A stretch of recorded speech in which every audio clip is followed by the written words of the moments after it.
We are here with Mayma Awaida, Allum, Tony Sarre, and myself, Josten Myburgh. And we're going to have a chat about Beckoning for Closeness, which is the new album out on Tonelist, catalogue number 32. And Beckoning for Closeness is a kind of audio version of an exhibition that is currently on at Dada Fremantle for one more week. It's on until the 25th of September, and it runs from 11 till 4, Tuesday to Saturday in the gallery at Dada Fremantle. It's a really interesting collaboration, and so I'm going to ask these folks a bunch of questions about the work, mostly pertaining to the audio side of things, but also a little bit about the install as well, because I think it's good to have that context. So I guess the first question is just how you all came to work together. Shall I take this one? Yeah, go for it. Okay. When we got requested to do an install for the Dada Gallery, I asked Catherine, who was curator at the time, to give me a list of potential artists that might fit my needs to work as a collaborator, and I got a whole bunch of them. Now, I was lucky enough to have actually seen some of Tom's work before. I can't think of his name. The Danish guy from Denmark. Yep. Dan McCabe's video. Yeah, the forest. Yep. That, and I just really loved it, and just went, and I thought, okay, so we had a quick chat, and I talked to Lincoln McKinnon, who's also worked with Tom before, and he sort of said, yeah, go for it, and that's gave him a call. That's how it worked. Great. And yourself and Mayma, you've been working together for quite a while. You had a show in Perth Festival, is that right? Yeah, the Perth Festival show kind of was the launch pad for the work that we're now doing, or like the work that's now installed at Dada, and like our collaboration with Tom. Essentially what happened was Tony and I had been really like investigating how audio description kind of functions as a narrative tool beyond just a way of understanding like what's in front of you from this like really objective tone. Yes. And that launched like this whole like series of work that we did for the Perth Festival firstly in 2020. We made another work in 2021 which was called Rethinking the Image, and it was a 3-piece audio work. Yeah. Which kind of played with sound in the way that we have played with it in this exhibition with Tom and Lincoln, looking at it as sort of a sensorial reading of being in space. Yeah. Yeah, and that one's still online on SoundCloud, right? So folks that want to listen to that can go and stream it. It's really beautiful. And that was a poetic response to the Alluvial Gold exhibition, is that right? Yeah, that's right. Great. Yeah. Cool. So some folks might have seen that because Stuart James and Louise Devonish, who are quite involved in the experimental music scene here, were involved in that exhibition as well. So it's a good connection.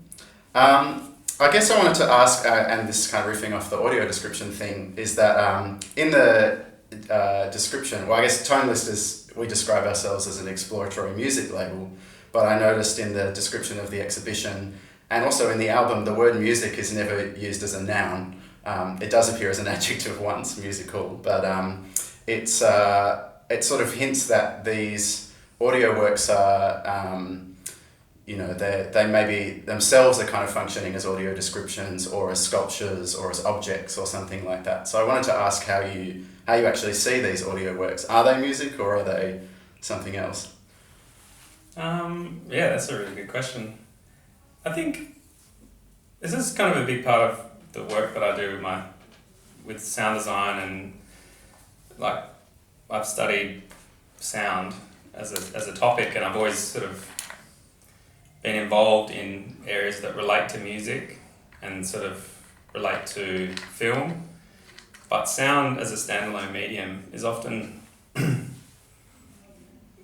it's kind of I think it's a really amazing area that is often it's hard for people to connect with because culturally we don't have like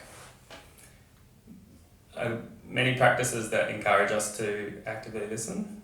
And we're very visual as a society, and from my point of view, what what this is not music, it's a soundtrack. It's interesting because Tom and I were just talking about this on the way here. That sound to me in an existence, as Tom was putting it, it's a soundtrack. It's developing. It's space. It's my place within any given space, whether it's a house or a suburb or a beach or a city, or well, it doesn't matter where I am. Everything for me it's even the music that's in there isn't music. It's just an aspect of the soundtrack of my given reality.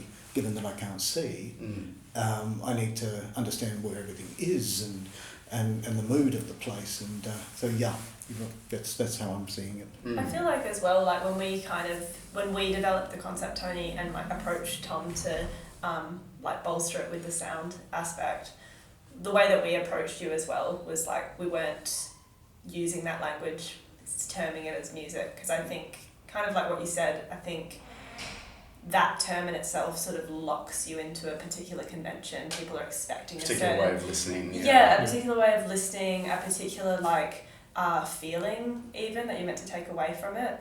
And really, I think a lot of the work that Tony and I have been doing in that audio description space has been around being really intentional with language, being really intentional with how we're responding to space. And I think if we had just gone in saying it was music, that would have not really been fair to the bigger aims at work. Awesome, interesting. Well, I've got heaps more questions about that, but just to, I guess, get a perspective on what previous works or like listening experiences informed this piece. Because it's quite rich, and I mean, in the install, there's many facets of audio. There's headphone listening experiences, there's surround sound, multi-channel sound experiences, there's a lot of speaking, a lot of voice, and the listening experience in the space is multifaceted, and you can approach it from many different angles. And I think the album carries that texture a lot as well. So just curious about what informed all of your different approaches to this piece and what you were listening to or exploring. For me, like earlier this year, I did another exhibition at Midland Junction Art Centre with a bunch of architects. It was mainly architects using this spatial mapping technology where they scan an area and it creates like a 3D, think of it like a CAD model that architects would navigate about the spatial properties of a specific area. And we did a case study down at Canal Rocks down near Yellinga. So it was using that technology that's usually used within the built environment. It was being used in the natural environment. And it was during the COVID lockdown of like 2020. So they gathered all this data in a natural environment, which has a lot of dynamic moving qualities. So it's got the movement of the water, it's got the movement of the plants that move through the elements as the wind blows. And what was happening is they were interested in the glitches in this technology not being able to capture moving or dynamic elements. So my approach to that was I was exploring how I could use sound to create spatial information for people. I guess I came from that. I created a similar sort of multi-channel sound installation in the gallery, and playing with different spatial tricks and seeing how I could position speakers, position microphones, and sort of blast sound from one place to the other and measure the differences as a way to try and create a sonic picture in the listener's mind. So I came from that earlier this year into this. So that's kind of the headspace I was in when these two started talking to me about audio descriptions and creating soundscapes in an exhibition space. Yeah, right.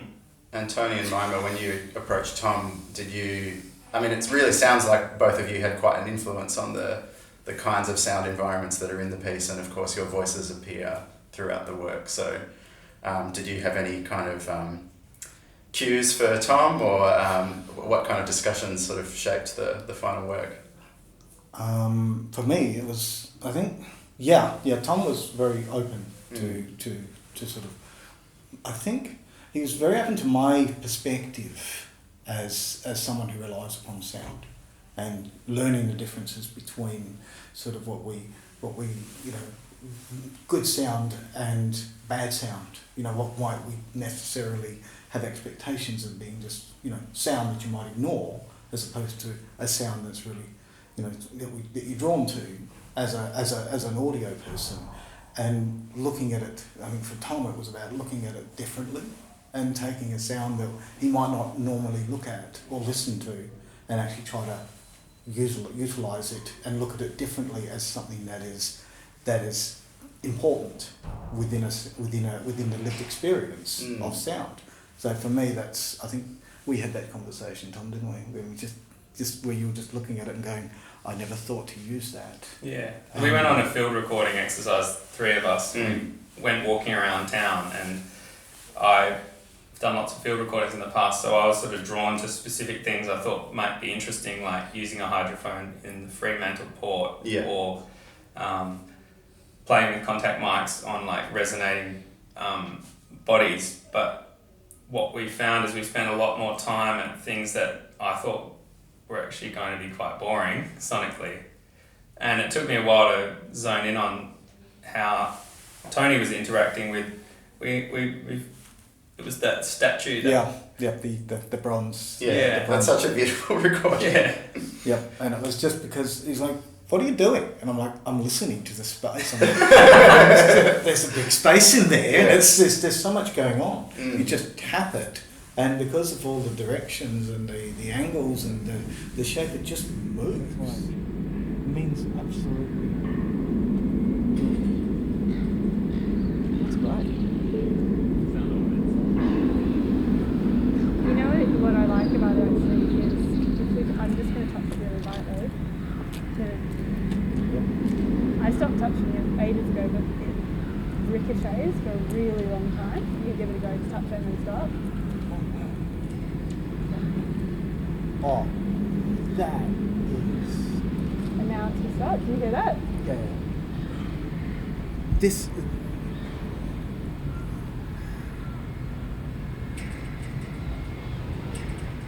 And just hold away. Oh, wow. That in itself... And it's still going? Yeah. That could be... It's such a dynamic little experience, and just trying to understand that space, and so this is the fourth track on the album with the Yes. You can't quite tell what's going on, but you know that there are some people sort of investigating an object, and then it's slowly revealed that that you're listening to a statue. That's it. We're listening to a statue. We're listening to a fence. The fence blew my mind. It was just a cyclone fence, and attached the mic to it. And it was Mayma that did it first, because we just put the headphone on. She just pulled it back and then let it go. And it was just like someone had set off an A-bomb. And it just went everywhere, and it was wonderful. I could have sat there for hours listening to that, because it was just everywhere you touched, it was different. It was like an instrument, and that it was so it was, I think it was just a bit of an experience for both of us, actually. What I found quite refreshing working with you is that your language around sound is not by the book of someone that learns about sound when they go to university and study it. Your language is completely different. Yeah. And I have taken a lot away about, I think we were standing at the fence and you were saying sound, I can't remember the terms you were using, but they were just so abstract, and I thought that's me, yeah.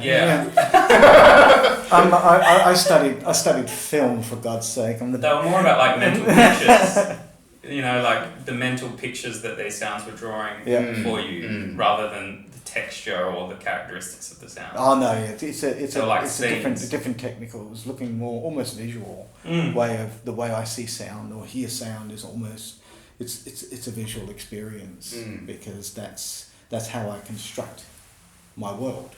So I don't necessarily think in terms of, I certainly don't think in terms of frequencies that like Tom's talking in those levels, and they don't really react to me because it's not something that I can immediately register. Mm-hmm. You know, where it's I think in terms of tones and echoes and shape and concepts and what it visualizes. There was one that Tom did, the leaves. Now that for me that blew my mind because it drew me into experiences that I've had of crossing roads and climbing mountains where I'm in a threat situation where I don't know where I am. Yeah, right. And I've been halfway across a road, and you'll get that sound of cars that fly by and the gravel or the leaves, and it's all moving, and it's just it's a one step further, and you're in trouble, and you know it, and you just get that moment where you're stuck. And that's what that particular sound did to me. It was it drew me right in.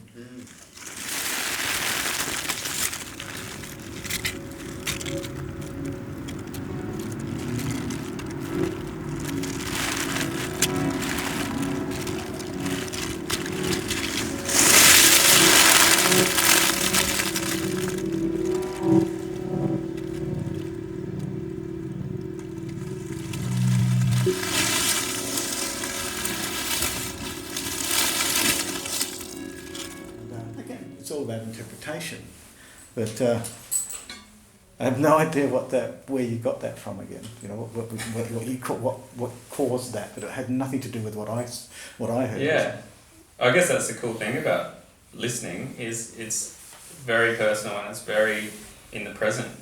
Even recordings and pieces that are shaped and made and pre-recorded and then presented, they never sound the same twice, and the listening experience is different every single time. It's like you listen to disco music when you're hungover at 9 o'clock in the morning. It's gross, but when you're like partying, it's like the best thing ever.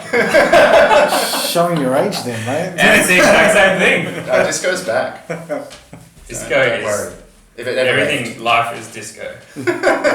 Everything else is just sort of admin.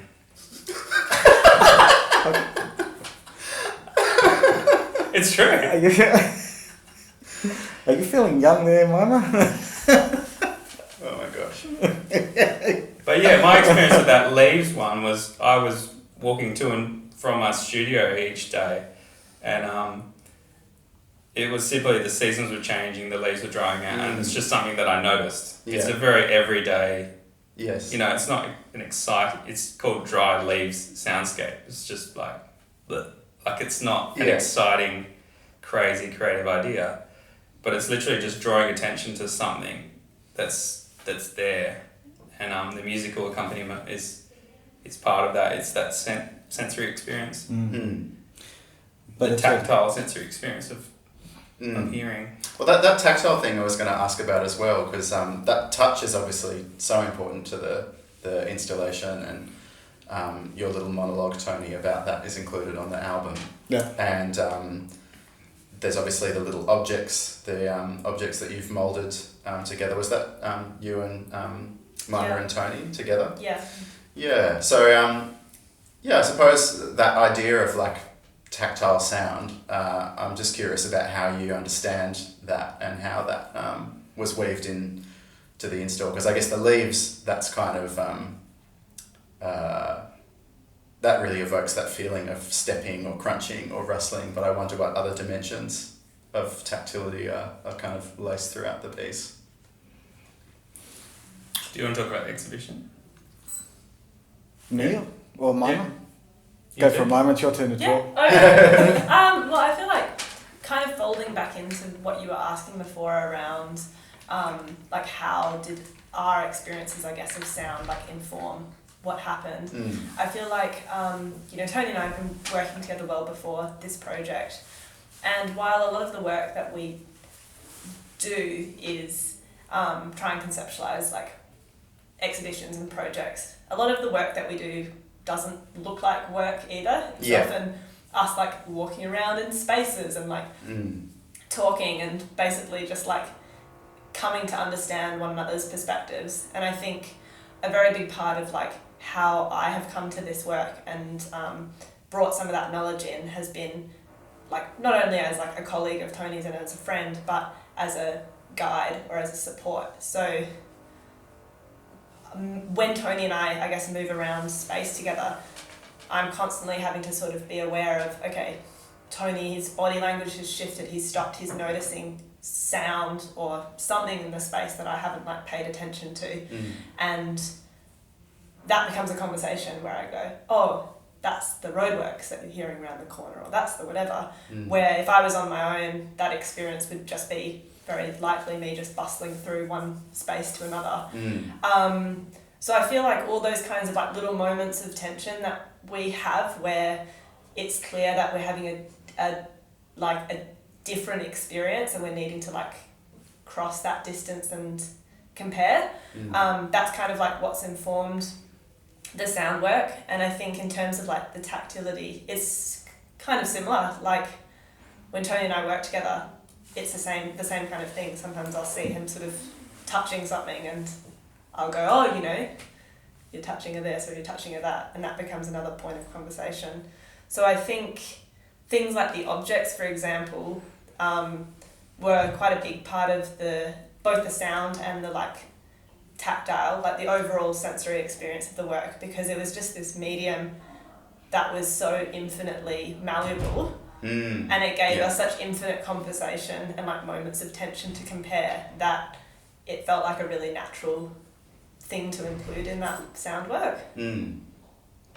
Especially because I've never really played with clay before, and it became another language for Mayma and I to on a both visual but also on that tactile level, where I would create something and I would hand it over to Mayma and she would do something and she'd hand it back, and then it would just be this process where we'd take this lump of clay and create something, for me at least, on a very tactile level, and try to then take that make that as part of the gallery, you know, and with the sound works as well. But it is about collaboration, but it is about this sort of this description, this talking to each other through touch, and it worked out really, really well, because the idea of working with the clay was originally Mayma's, and I think for me it was initially about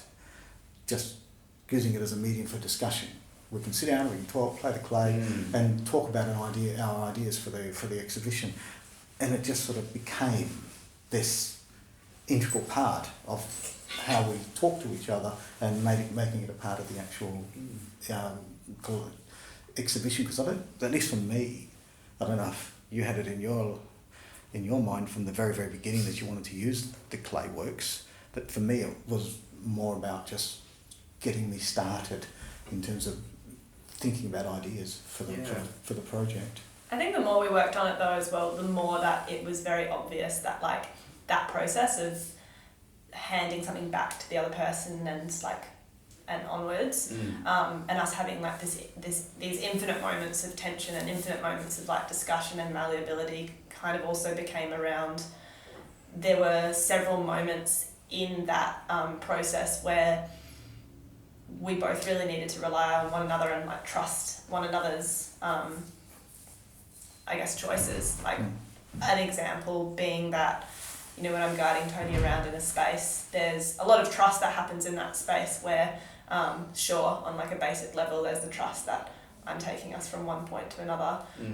But there's also, you know, a trust that we're going to respect one another's boundaries. There's a lot of like touching that's involved. There's a lot of moving through obstacles, and like respecting one another's like boundaries. But then in terms of like the clay work, for example, you know, I've got the visual privilege, which means that I can, you know, adjust work or change work. And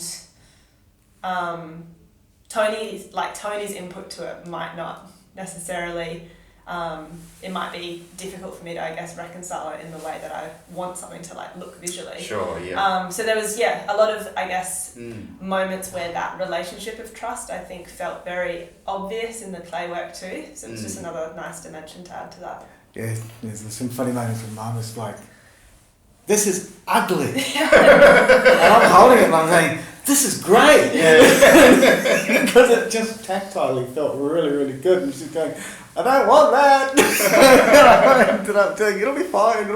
People look, it's about a blind person holding a thing." But it's that tension between the visuals and the touch. And trying to create that balance between the two, and having that conversation between two totally different perspectives, because and then like having to leave it to Mayma to do the glazing. Does that happen, that kind of tension? I mean, you already talked about Tom sort of finding sounds that you would normally overlook or see as kind of boring or something. Does that tension also kind of enter into the way the sound works are constructed? And I guess I don't know if this is the same question or another question, but I was also wondering about that idea of the clay as a kind of starting point for something else, for like a generative object. Some of the sound work is based on field recordings of your interactions, but then there's the work from the Daintree rainforest, which feels like it sort of comes from outside. Is that sort of serving a similar function, like sparking something or opening up a space to experience something different?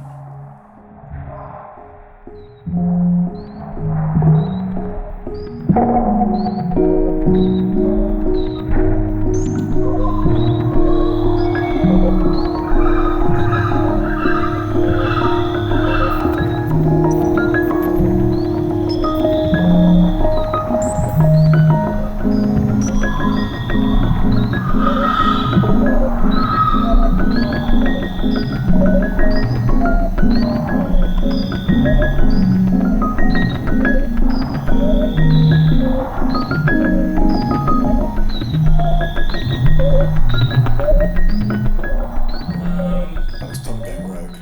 Yeah. What was really great about working with Tony, it would be very easy for me to come in and see Tony as the expert because Tony's vision impairment. We're working in the sound space, so it would be a really convenient thing to be like, I just want to listen to what Tony has to say, and I'm just going to try and like assist him, because that's the way that often people with disabilities are interacted with, that they are assisted. And I think we've talked a lot about the fact that there's been a bit more tension in that I've tried to put myself into this exhibition I've tried to put myself into this exhibition, and that's what has been the most interesting thing for me, is that it's highlighting a lot of differences between our experiences, and that's the interesting stuff, rather than it's a learning curve. Totally. It's very much a learning curve, because we walk in there with certain expectations of what you want. I want, okay, so basically I want to be able to move around this space and get a sense of the room and know where things are and what's not. Then with Tom, he took that and he made that, but he took it a step further by making himself a proper collaborator into the project. And he did things that I wasn't expecting at all, bringing materials from the Daintree, just totally coming out of nowhere, and I'm like, okay, let's roll with this, because it sounded great, and as a piece, it didn't initially fit in my original expectations, and yet when it was all rolling together, it worked, because it was a take that it wasn't mine, and I liked that, because it became something other than my own work. And I like, as an artist, I much prefer collaboration. I much prefer to see points of view, because it's the heart of my practice when it comes to audio description. It's about people giving me their understanding of the world, not what I want to hear, but what they've got to offer me. And that's pretty much what Mayma does all the time, and Tom does as well. Yeah. I mean, I think as well, like, to a degree, I've said this, like, to both of you before, but I think to a degree it's interesting because talking about the exhibition with other people, there's this narrative that kind of gets put on it quite a lot about how it's sort of, you know, disability driven, it's about accessibility, and that's kind of the core focus. But for me as a collaborator in that project, I really see it as, well, yes, that's a lens to, like, look at these particular subjects through, but it's actually much more about, tension, having people coming in with contrasting, like, sometimes challenging ideas to get around, but working in ways to, push that forward. Because I think without that openness to tension and conflict, it kind of undermines the intimacy that can actually take place in that space.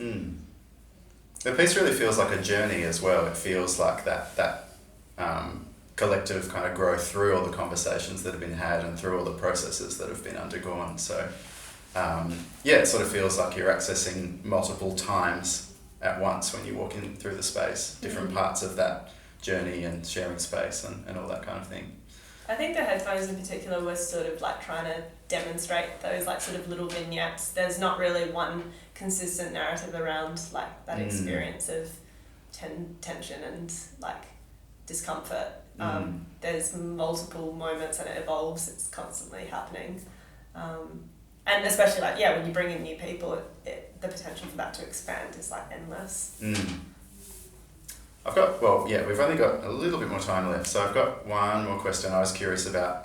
I studied with Alessandro Bossetti, who's a radio artist, and he talks about like the landscape of the voice. So he works most often with human speech, and putting human speech in different kind of contexts. So one thing he's quite well known for is mapping melodies onto speech, so listening to someone speak and then transcribing the actual pitch that they're speaking and turning it into a melody that an instrument plays, for example. Okay.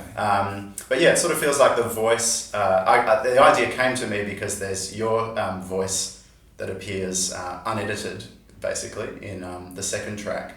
And then what I imagine or guess was your voice in the third track, kind of submerged underneath everything, or at least something that very much sounds like a voice. And then there's also the more conversational or kind of playful sound in the fourth track of you all investigating the statue together and laughing and sort of playing and that kind of thing. So I wondered about the way that, like, voice creates space, or voice kind of worlds, if that makes sense, and if that kind of informed how these pieces came together as well.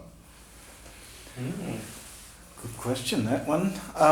Me personally, yes. I'm very much, voice informs very much for me, because I listen to people all the time. I listen to them beside me, around me, and this little tapestry of understanding.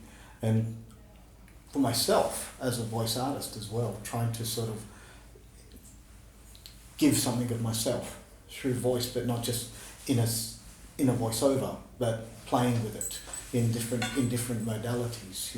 Playing as the poet, or as the documentarian, or as the performer, or something different. Just to sort of give you a little landscape of my view of the world through voice, and because I hear that with other people as well. They'll speak in different pitches and different timbres, and it tells me so much, because I don't have the visual cues that everybody else has. I have basically voice to understand people and to understand conversation, and I don't know what it is. I think it's something extraordinarily high when it comes to communication, that it is visual, and it's quite a small amount, technically speaking, that is audio, as to how we as human beings communicate with each other. So I'm working on a very, very finite barrier of spectrum of sound to play with when I'm understanding, and I want to experiment more with actually speaking and using voice to actually communicate differently. So I'll have to investigate what what was the artist? Alessandro Bassetti. Yeah. Yeah. Yeah, he's wonderful. Yeah, that actually sounded really, really fun. I think this project for me is one of the projects of me finding a voice artistically, because like the role of the sound person is the listener. Like you're always removing yourself from everything that you're hearing. You know, when you do a recording, you say, this is recording on the 4th of December 2020 of the park in Leederville. And then you have the recording of the park in Leederville. But no one ever hears that bit of you talking at the start. You cut it out. That's the first thing you do when you listen back to the recordings. You take yourself out of it. And if someone comes past and starts talking to you, and you're having a conversation, you usually cut that bit out too. As well. Yeah. So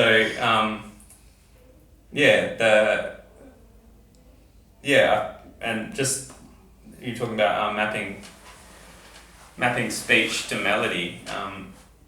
Like I've been trying to work out how to describe like this idea when you're listening to something, whether it's nature or the city or some sort of like environmental recording. It does always have, there is underlying melodies there, but you have to really listen deep.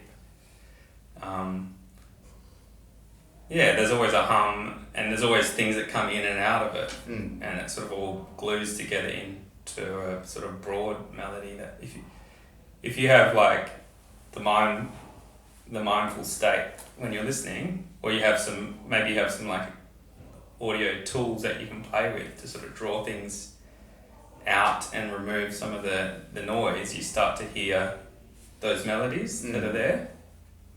And so like how you started talking about that we haven't mentioned the word music in this. I think music is just a result of for me, music is just a result of sound being a little bit more organised and sound being a little bit more tonal.